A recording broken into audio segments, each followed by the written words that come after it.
इस न्यूज के प्रायोजक हैं अर्थ डायग्नोस्टिक मधुबन उदयपुर। कहीं न कहीं पावर का केंद्रीकरण है, सिर्फ गुलाब जी के अलावा किसी के पास में पावर नहीं है जी। कि कांग्रेस हो न हो, बीजेपी पर्याप्त सरकार को निपटाने के लिए, इनकी शहरी सरकार को निपटाने के लिए, और गुलाब जी का स्वयं का कोई अपना अस्तित्व तो नहीं है, वो भी कहीं न कहीं कमजोर हुए हैं कल को देखने के बाद। और कुल मिलाकर के मेयर को तो वास्तव में नैतिकता के आधार पर कुछ शर्म हो, इस्तीफा देना चाहिए। गुलाब चंद कटारिया पहले की तुलना में कमजोर हुआ है, भी पकड़ नहीं है। दोगले व्यक्ति से दोस्ती रखना ठीक नहीं है। से जनता सेना पे लोगों का कितनी बार विश्वास मिल जाता है। यह तो कुंठा गुलाब चंद कटारिया की है कि एक अच्छे आदमी को पार्टी से बाहर कर रखा है। राजेंद्र सिंह राठौर का फोन आया कि आपको पार्टी में ले रहे हैं जी। हम पार्टी से नाराज नहीं है, हम गुलाब चंद कटारिया के व्यवहार से नाराज हैं। गुलाब चंद कटारिया ने उदयपुर की राजनीति में जातिवादी जहर घोला है। पारस सिंह ने कहीं दावेदार रखे तो उसको निपटाने के लिए भी एक प्लानिंग गुलाब जी की काम कर रही है। यहाँ पर कोई ब्राह्मण ऐसा आसानी से आ नहीं पाएगा, आएगा जैन। पर गुलाब जी की जो मानसिकता है वो चुनाव लड़ेंगे, मैं आपको आज कह रहा हूँ। जिसने भी दावेदार रखे उसको घर बैठा देंगे। और दलपत जी के जितने भी परिवार के लोग हैं, सगे संबंधी है, उन पर इतना दबाव बनाया कि इस कारण से प्रत्याशी जब कमजोर हो जाए, ये तो गाते के पार्टी के लिए गुलाब चंद कटारिया खुद अपना स्वार्थ पूरा करने के लिए पार्टी का सत्यानाश कर रहा है। अधिकारियों को टारगेट किया जा रहा है, बेईमान ये लोग हैं। नमस्कार। इन दिनों लगातार शहरी सरकार की बात चल रही है। हाल ही बोर्ड बैठक में जो हंगामा हुआ उससे लग गया कि सत्ता पक्ष ही इस बार अपनी सत्ता के साथ में नहीं है, और यही वजह रही कि उप महापौर ने चुप्पी साध ली और महापौर को कहीं न कहीं आगे होके पार्षदों के सवालों के जवाब देने पड़े। जब भी शहरी सरकार की बात करें और एक शख्स को याद न करें, ऐसा हो ही नहीं सकता, क्योंकि वह शख्स हमेशा शहरी सरकार के लिए, उसके विकास के लिए चिंताजनक रहा है और कई बार अपने माध्यम से, ज्ञापनों के माध्यम से जनता तक अपनी बात पहुंचाई है। आपको बता दें कि लगातार 8 साल तक भारतीय जनता पार्टी के जिलाध्यक्ष रहे मांगीलाल जी जोशी हमारे साथ में हैं, यूआईटी ट्रस्टी रहे हैं और अभी जनता सेना के राजस्थान के समन्वयक हैं। स्वागत है आपका गुरुजी, बहुत बहुत नमस्कार। हम ये जानना चाह रहे हैं कि आपने कई बोर्ड देखे हैं और लगातार 8 साल तक, एक रिकॉर्ड भी कह सकते हैं उसको, कि भारतीय जनता पार्टी के आप शहर जिला अध्यक्ष रहे। जब आप शहर जिला अध्यक्ष रहे तब बोर्ड बैठकें जब होती थी तो प्री बोर्ड बैठकों में क्या होता था? देखिए, आपने शहरी सरकार कहा जी, पर शहरी सरकार है कहाँ जी? कारण क्या, जब मैं जिलाध्यक्ष था भारतीय जनता पार्टी का, किरण महेश्वरी उस समय पहली बार सभापति बने जी।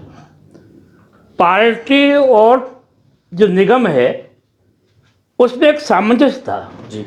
यानी भाजपा बोर्ड कोई काम करने से पहले चर्चा करता संगठन के साथ में बैठ करके जी। समन्वय की दृष्टि से प्रत्येक महीने में बैठक होती ताकि पार्टी के किसी पार्षद का जी। कोई ग्रीवेंसेज हो, कोई तकलीफ हो, कोई काम रुके हुए हो तो इसके बारे में चर्चा खुल के होती जी। और चेयरमैन को जवाब देना पड़ता जी। चेयरमैन की कोई योजना है तो कार्यकर्ताओं के सामने यानी उन पार्षदों के सामने रखना होता। कहीं पर कोई मतभेद होता तो पार्टी उसमें दोनों पक्षों की सुनवाई करती जी।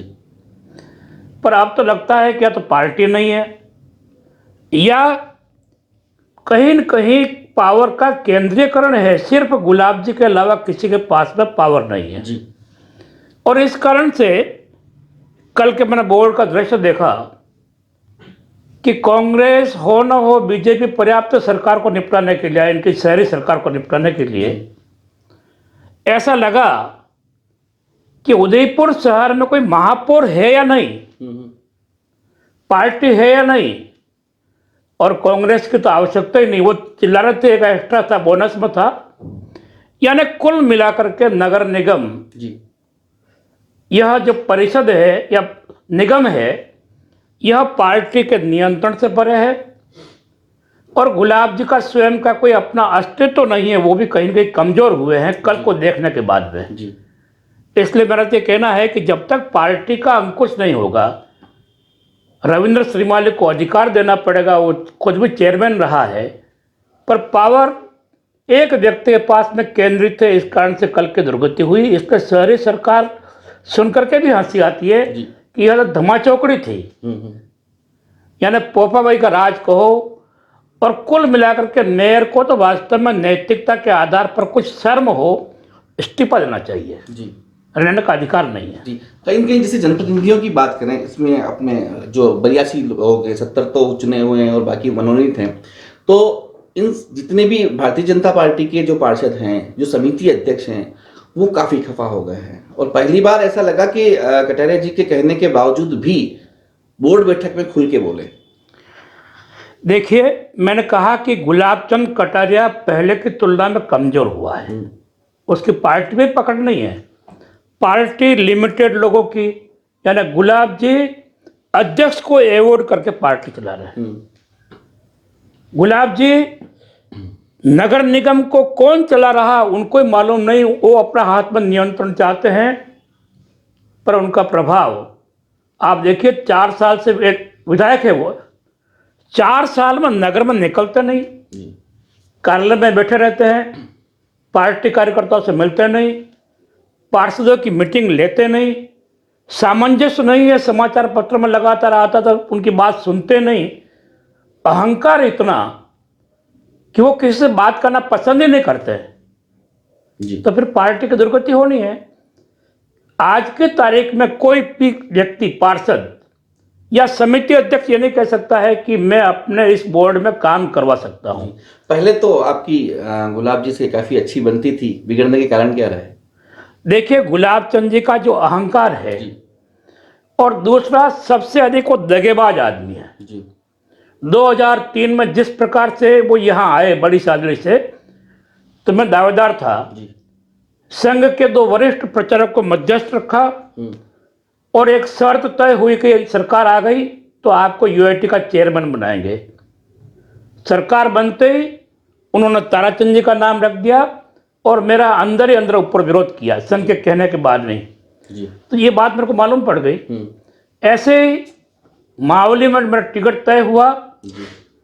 इन्होंने, लोग कहते हैं कि पैसे का लेन देन करके गणपत भंडारे को वल्लभ नगर में दिलाया और मावली में मेरा विरोध किया।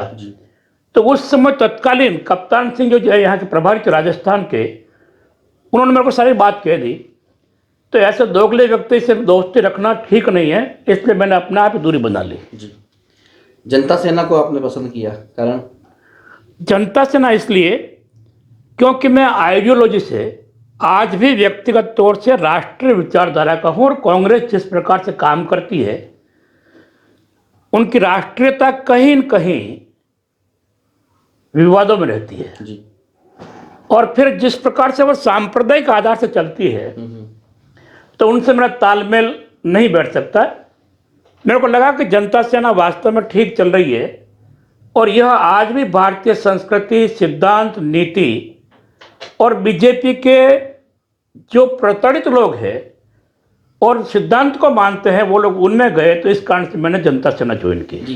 कहीं कहीं देखा जाए तो वल्लभ नगर के कुछ इलाकों को छोड़ के जनता सेना अपना प्रभाव नहीं जमा पाई, क्या कहेंगे आप? मानता हूँ ना जी, जनता सेना का प्रभाव जैसा होना चाहिए। हमारा लक्ष्य है कि मेवाड़ में हम अपना काम करें, पर हमारा दुर्भाग्य है कि बार बार चुनाव में इस प्रकार से प्रचारित करते हैं कि जनता सेना बीजेपी में मिल रही है और इसको इतना आक्रामक ढंग से कहते हैं कि इस कारण से जनता सेना पे लोगों का कितनी बार विश्वास हिल जाता है जी। तो इस कारण से हमारा काम जैसा खड़ा होना चाहिए, खड़ा नहीं हो पा रहा है। नहीं तो हर बार जो सर्वे सर्वा है सुप्रीमो, वो भी तो इस तरह से आशार्थी रहते हैं, क्योंकि कई बार सुना है कि वसुंधरा जी मैडम आएंगे या फिर अगर मान लो उन्होंने आगे उनकी चली तो टिकट वो दे देंगे या फिर भाजपा में आ जाएंगे। तो ये मिलन की कहानी तो शुरू से चलती आ रही है। नहीं, व्यक्तिगत तौर से वसुंधरा जी से रणधीर सिंह जी का संबंध है जी। सरकार में ये भारतीय जनता सेना के उस समय विधायक, उन्होंने पूरा सहयोग किया जी। तो इस नाते मिलना होता है व्यक्तिगत संबंधों के आधार पर जी। बाकी भारतीय जनता पार्टी के आधार पर कभी उनका स्वागत किया हो ऐसा नहीं है। जनता सेना के कार्यकर्ता जनता सेना के झंडा तले, वहाँ उनका एक जी भी तो प्रचार निर्दलीय विधायक जो लड़ने वाले उनका करती, अपने पार्टी के नहीं करती। जब वो सभा में आई थी परिवर्तन यात्रा जब निकाली थी और जो वल्लभ नगर में प्रवेश किया था, जब महाराज साहब ने उनका वहाँ पे सभा करवाई थी और गुलाब जी उधर से निकल लिए, तब वो सभा में भरे मन से बोलती है कि भाई टिकट मतलब इनको जिताना है, तो वो क्या? नहीं, वो इसका कारण ये है ना जी वो भी व्यक्तिगत तौर से आदमी देखती है जी ये तो कुंठा गुलाब चंद कटारिया की है कि एक अच्छे आदमी को पार्टी से बाहर कर रखा है और परिणाम है कि वल्लभ नगर में भारतीय जनता पार्टी का जनाजा निकल गया। जी भारतीय जनता पार्टी के कार्यकर्ता धीरे धीरे इतने हैं ना जमानत जब्त हो जाए, इससे अधिक दुर्गति पर गुलाब चंद जी का अहंकार है। नहीं तो इस बार तीसरे नंबर पे आए उपचुनाव में, जब चुनाव हुए तीसरे नंबर पे आए तो क्या कहेंगे आप? नहीं, तीसरे नगर इसका कारण ये है कि एक साजिश हुई, जी पार्टी समझ नहीं पाई। राजेंद्र सिंह राठौड़ का फोन आया कि आपको पार्टी में ले रहे हैं जी और टिकट बिल्कुल पक्का है और लास्ट में गुलाब चंद कटारिया ने विरोध किया। कुछ बात हुई होगी अंदर किस आधार से पार्टी इसमें दोनों विलय होने वाली है। इस असमंजस में लोगों को लगा कि वास्तव में जब भारतीय जनता पार्टी में आ रहे हैं तो हमारे कार्यकर्ता पहले ही भारतीय जनता पार्टी में कुछ चले गए। तो राठौड़ जी का फोन किसके पास आया था? हमारे नेतृत्व के पास में। इसका मतलब तो मंशा है कहीं न कहीं। नहीं, मंशा तो देखिए, राजनीति में विचार तो होता है बार बार जी यानी उसमें आप कल्पना करिए घनश्याम तिवारी आ सकता है, किरोड़लाल मीणा आ सकता है, क्योंकि बेसिकली ये बीजेपी के लोग हैं, हम भी बीजेपी के लोग हैं जी। एक व्यक्ति की बेईमानी से हम अलग हुए हैं। हम पार्टी से नाराज नहीं है, हम गुलाब चंद कटारिया के व्यवहार से नाराज हैं जी और इस कारण से बात तो होती है जी। उन्होंने प्रयास किया तो हमने कहा ठीक है, मन में अगर मान लो कहीं आपके बेईमान नहीं है जी तो मिलने को तैयार है जी। पर गुलाब चंद का धोखा देने से वो विवश हो गए। शहरी सरकार में पहला एक जनता सेना का कैंडिडेट बन के गया जीत के, तो वो अब जनता सेना के साथ नहीं है क्या? कौन? जो आपके वार्ड से जो खड़े हुए हैं जनता सेना से लड़े। अरे जनता सेना का पार्षद जी। देखिए, व्यक्तिगत जहाँ किसी का अपना स्वार्थ आता है तो वो कौन सी पार्टी में जाता है नहीं जाता है उससे हमने फिर बात भी नहीं की जी इसलिए गए तो गए। जी। गत विधानसभा चुनाव में बड़ी बहुत सारा प्रचार हुआ, दलपत जी चुनाव में खड़े हुए हैं और एंड टाइम पे ऐसा क्या हुआ कि कहते हैं उन्होंने खुद ने पत्ते नाक दिए थे, डाल दिए थे। ये बात आपने बड़ी गंभीर पूछी है जी। देखिए कि उदयपुर के अंदर एक बीमारी है, एक जातिवादी जहर है और गुलाब चंद कटारिया ने उदयपुर के राजनीति में जातिवादी जहर घोला है। मेरे अलावा कोई जैन नहीं। जी इन दिनों में आपको ध्यान में आया होगा जी कि पारस सिंह ने कहीं दावेदार रखे तो उसको निपटाने के लिए भी एक प्लानिंग गुलाब जी की काम कर रही है। जी। कल आपने देखा होगा कि इनकी शहरी सभा में जो हुआ है उस बोर्ड में कहीं न कहीं एक व्यक्ति को निपटाने का कारण है।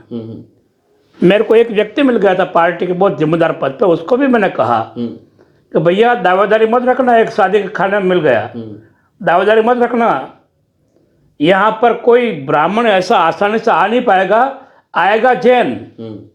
पर गुलाब जी की जो मानसिकता है वो चुनाव लड़ेंगे, मैं आपको आज कह रहा हूँ।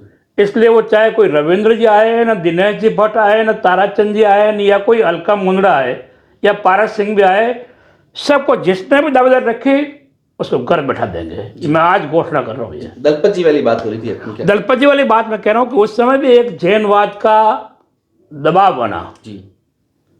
पहले मेरे पास में खूब फोन आए, कुछ अधिकारियों ने मध्यस्थता करने का प्रयास किया जो यहाँ रह के गए IAS IPS, पर मैंने बात करने से मना कर दिया। फिर उन्होंने दूसरा सहारा लिया जातिवाद का जी। और दलपत जी के जितने भी परिवार के लोग हैं, सगे संबंधी, उन पर इतना दबाव बनाया कि इस कारण से प्रत्याशी जब कमजोर हो जाए तो जमानत जब्त होना न हारना कोई आश्चर्य की बात नहीं है और यही इस पार्टी के लिए घातक रहा। शहर का जो नेता होता है भले प्रदेश में प्रतिनिधित्व करे तो वो जनप्रिय होना चाहिए। हमारे नेताजी से लोग डरते हैं, काफी कार्यकर्ता जो सुनते हैं उनसे बात तो लोग डरते हैं, क्या कहेंगे आप? देखिए कि शहर का नेता कौन है, अभी मुझे ये भी समझ में नहीं आया है। आज की तारीख में गुलाब चंद जी पार्टी के सर्वमान्य नेता नहीं है जी। और दूसरे किसी नेता को उन्होंने डेवलप होने नहीं दिया जी। गुलाब जी चाहते हैं कि मेरे जाने के बाद में सुखाड़िया जी के कारण से जो कांग्रेस की दुर्गति हुई, उन्होंने किसी व्यक्ति को तैयार नहीं किया, ऐसे ही बीजेपी गत्ते पहुंच जाए। जी। जब नेता की मानसिकता हो, अरे भैया तुम जिसको भी पसंद करते हो किसी एक व्यक्ति को तैयार करो, पार्टी तुम्हारे बाद में भी चलनी है। पर जिसकी मानसिकता हो कि मेरे बाद में कोई जीत ही नहीं सकता, ना पार्टी डूब जाए ना डूब जाए, ऐसा संकीर्ण मानसिकता का व्यक्ति नेता हो सकता है क्या? ये जी नेता वह जो समान रूप से देखे और योग्यता के आधार से आदमी को आगे बढ़ाए। जी। ये तो घातक है पार्टी के लिए। गुलाब सिंह कटारिया खुद अपना स्वार्थ पूरा करने के लिए पार्टी का सत्यानाश कर रहा है। जी, छठा बोर्ड चल रहा है और आपने काफी समय तक काम भी किया है, तो कौन से बोर्ड को आप बेहतर मानते हैं? देखिए, मैं किरण मैसरी के बोर्ड के बाद में थोड़ा बहुत ठीक पसंद करता हूँ तो युधिष्ठिर का बोर्ड। जी। उसके बाद में धीरे धीरे सत्यानाश होते होते रजनी हो चाहे चंद्र सिंह हो ना, ये टांग साहब का बहुत घटियातम बोर्ड है। और मैं अभी भी कह रहा हूँ कि टांग साहब में थोड़ी बहुत भी शर्म हो, देखे पार्टी के हित में, क्योंकि सरकारी अधिकारी जनता का प्रतिनिधि, जनता की बात सुन सकता है। अभी भी इस्तीफा दे ताकि मनोहर चौधरी या छोगालाल वो कोई आए तो इनसे बेस्ट काम करेंगे। बाकी इसको तो जीरो से भी कोई माइनस होता हो तो वो दूंगा मैं। जी, इतना घटिया बोर्ड है ये। शहर के बारे में क्या सोच है, अगर विकास की बात? शहर के बारे में देखिए, जी। आड़ की नदी के बारे में बीजेपी ने भी, कांग्रेस ने भी खूब कहा और बीजेपी ने बार बार जीतने का प्रयास किया। क्या किया? आड़ नदी खत्म कर दी। गुलाब बाग को इन्होंने कहा कि भाई हम ऑक्सीजन पॉकेट बनाएंगे। क्या किया? सत्यानाश कर दिया। कमल तो रही अपने सामने है। फिर उदयपुर की सड़कों की दुर्गति आप देखो, यानी पर्यटक यहाँ आता है, माथा पीट के जाता है। पहाड़ों पर हरियाली करेंगे, शहर को हरा भरा कर देंगे, करोड़ों रुपए लगा दिए। ये एक बार समीक्षा करें कि इन्होंने कितना सत्यानाश किया, कितना सरकारी पैसे का दुरुपयोग किया है। झीलों की साफ सफाई क्या किया? यानी करोड़ों रुपया, 1200 करोड़ रुपए केंद्र सरकार लगा उस समय। आज जिलों की स्थिति देखो आप ही। यानी कुल मिलाकर के हॉस्पिटल का जो एलिवेटेड रोड है, जिस समय मैं ट्रस्ट में था, शिव किशोर जी हमारे चेयरमैन थे, तय हुआ कि यहाँ सिटी स्टेशन से कलेक्ट्रेट से आगे तक हम बनाएंगे एलिवेटेड रोड। मैं निर्माण समिति का अध्यक्ष था। बाद में ताराचंद जी ने हिम्मत की। क्या हुआ? अपने ही लोग ऑस्ट्रेलिया आते, अपने ही लोग दबाव बनाते। वो कल भी बोला ताराचंद जैन कि भाई अधिकारी मानते नहीं है तो निकम्मे कौन है? जनप्रतिनिधि। अधिकारी नहीं मानते इसका मतलब वो इन पे हावी है, पर बेईमानी है। ये राजनीतिक खेल है। अधिकारियों को तो टारगेट किया जा रहा है, बेईमान ये लोग हैं। यानी कुल मिलाकर के उदयपुर हॉस्पिटल जो जनाना पर बिल्डिंग बनाई आज ढह गई, यानी तोड़नी पड़ेगी वापस। करोड़ों रुपए बर्बाद कर दिया। सफाई का ठेका जो 56,000 में एक टेम्पो चलता है, ठेके पे दिया। 30,000 में तो उनका चलता था खुद का। करोड़ों के इक्विपमेंट होने के बाद में उनको खड़ा कर दिया और 82,000 रुपये में ठेका दिया है। क्या कहोगे आप इसको? 3 गुना भ्रष्टाचार। लाइट की हो, सफाई की हो, उद्यानों की हो। कल भी कोई सोनिका जैन या कोई बोली थी एक वो कि पेमेंट कर दिया, काम ही नहीं हुआ। यानी महा घोटाला, महा भ्रष्टाचार, चोर, यानी इतना चोरवाड़ा। इसको ठीक करने के लिए वास्तव में पार्टी को संकीर्णता से ऊपर निकल करके, भाई गुलाब जी ने मान लिया कि भ्रष्टाचार है और दावा करते कोई बता दे माइकल लाल कि हमारे किसी व्यक्ति पर आक्षेप है। अरे तू ईमानदार है तो जांच करवा, मिल मुख्यमंत्री से चिट्ठी लिख कि उदयपुर नगर निगम में भ्रष्टाचार, इस बोर्ड को भंग करो। तो गुलाब जी की ईमानदारी। खाली चुनाव लड़ना। पिछली बार भी उन्होंने अंत समय में ऐसी ही कोई चिट्ठी लिखी थी। ये सारे ही क्या है, भावात्मक लोगों का दोहन करना है, कार्यकर्ताओं को दबाव में लाना है कि देखो मैं ईमानदार हूं। अरे नंबर 1 का बेईमान गुलाब सिंह कटारिया है। अगर ईमानदार है, अंकुश लगा। बोर्ड में भ्रष्टाचार हो रहा है तो बोर्ड का सर्वस्व गुलाब सिंह कटारिया खुद ही है। इसलिए उनकी चिट्ठियों पे भरोसा कभी मत करो। आप शुरू से इस पार्टी से जुड़े थे, तब से क्या सोचा था और आज ये पार्टी किस स्थिति में है? देखिए, पार्टी में जो अपनत्व था, मैं आपको आज भी कह रहा हूँ, भारतीय जनता पार्टी और संघ में एक खासियत है कि वहाँ पर अपनत्व परिवार का वास्तव में। आज दुर्भाग्य ये है कि पार्टी तो कॉमर्शियल हो गई और संघ में वो आत्मीयता नहीं रही। तो आज जो नई भर्ती होनी चाहिए, खाली स्वार्थ से लोग पार्टी ज्वाइन करते हैं, बाकी आज पार्टी के बारे में समर्पण नहीं। अगर हम दोबारा अयोध्या जा सकते हैं पार्टी के लिए, कश्मीर जा सकते हैं, दिल्ली में बांग्लादेश को मान्यता दो उसमें जा सकते हैं 1972 में, उस समय मरने मारने को तैयार, वहाँ गोलियां चल रही थी, उस समय हम अयोध्या गए। आज आदमी विचार करता है, इस पार्टी के लिए मरे जहां नेता खाली अपना पेट भरने का काम करते हैं।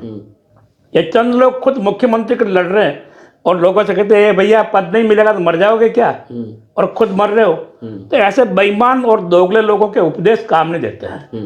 इसलिए आज अंतर पहले वाली पार्टी में ना आज की पार्टी में जमीन आसमान का अंतर है। शहरी सरकार को कोई सुझाव देना चाहते हैं आप, क्योंकि 49 पार्षद तो इनके ही हैं। शहरी सरकार को सुझाव की बात आपने अच्छी कही। देखिए, कांग्रेस पार्टी कोई दुश्मन नहीं है, उदयपुर के कोई सामाजिक संगठन है वो कोई दुश्मन नहीं है। पार्टी स्वयं का बोर्ड बन गया बीजेपी का, इसका मतलब आप ठेकेदार नहीं हो गए। पर जिस प्रकार से यानी पहले बोर्ड में लगातार सामाजिक संगठन के नाते या पॉलिटिकल हिसाब से मैंने पार्टी छोड़ी, उसके बाद में नगर निगम का कार्ड आता था, हर कार्यक्रम का कार्ड आता था। इस बार दीपावली मेले का कार्ड तक नहीं है। इसका मतलब कहीं इनकी संकीर्ण मानसिकता है, मन को बड़ा करे, कांग्रेस या कोई और पार्टी का व्यक्ति है उसको भी जोड़े और सामाजिक संगठनों का भी सहयोग ले, मिलजुल करके शहर के विकास के बारे में करे। पर्यटन के हिसाब से कोई काम करना हो तो उनसे सहयोग ले। पर ये अहंकार का हम ही होशियार ठेकेदार बन गए, ये मानसिक उनकी भ्रांति है, यह शहर के विकास के लिए ठीक नहीं है।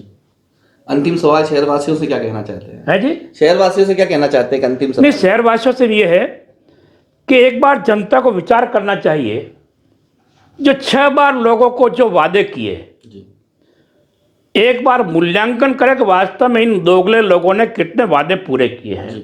आज शहर में निकल नहीं सकते हैं तो जनता विचार करके अच्छे लोगों को टिकट दे पार्टी तो ठीक, और नहीं तो अपने विवेक से लोगों को चुने जी। किसी पार्टी के पिछले को नहीं बने, यही मेरा निवेदन है जी। तो ये थे मांगीलाल जी जोशी, जो राजस्थान जनता सेना के राजस्थान के प्रभारी हैं। और दूसरी बात अगर करें तो इन्हें गुरुजी भी कहा जाता है, और जिस तरह से इन्होंने सुझाव दिया है शहरी सरकार को उस पर अमल करना चाहिए, क्योंकि इनके सुझाव से ये लगता है कि कहीं न कहीं शहर का विकास ही होगा, और जो कुछ भी गुटबाजी जो चल रही है उसे दूर करके हमें हमारे शहर को बचाना है, क्योंकि ये पर्यटन शहर है और दुनिया भर इसे जिलों की नगरी के नाम से जानती है, राजस्थान के कश्मीर के नाम से जानती है। तो इस नाम को बनाए रखने के लिए हम सभी को मिलकर एकजुट होकर इस शहर का विकास करना होगा। नमस्कार।